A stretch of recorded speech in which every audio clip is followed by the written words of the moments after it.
Rick Scott is expected to be in Charlotte County within the next 30 minutes to start surveying the damage from yesterday's tornadoes that touched down there.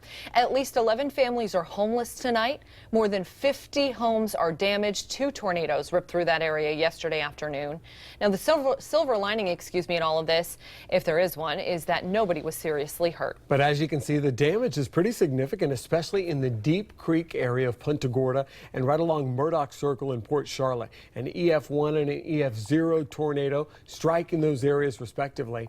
And as the focus shifts to recovery, the devastation is now raising concerns about mobile home communities that could be especially vulnerable in this kind of weather. 4 in your corner's Malcolm Johnson live in Charlotte County right now to explain. Malcolm?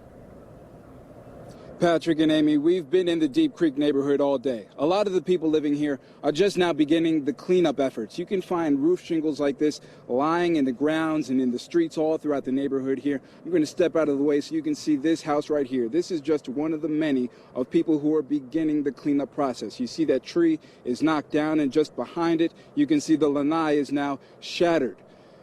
But if you look at the home, that's what I want you to pay attention to. The home is sturdy because its foundation is solid enough for the winds of the tornado to not move it. But there's many people in Charlotte County who can't say the same had the tornado impacted them. Take a listen to folks who live in modular homes throughout Charlotte County.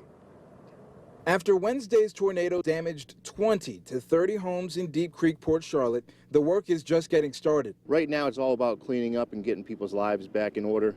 There's a lot of contractors working here, a lot of emergency management folks that are still doing some assessment. Strong storm winds left fences mangled, street signs tattered, and trees uprooted.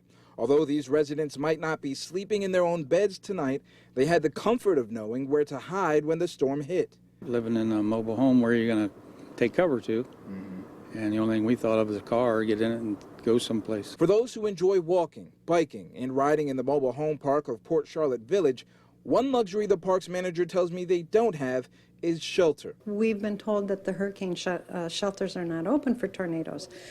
Our hall is not shelter ready. So that was the consensus. We were all definitely afraid. This sketch shows 435 homes in the park. Each one has at least 2 to 3 people living inside, leaving hundreds of residents and winter vacationers without a place to hide when the storm comes thundering in. For people who live in neighborhoods like Port Charlotte Village, what should they do? The safest place to be in a tornado is in an interior room of your home.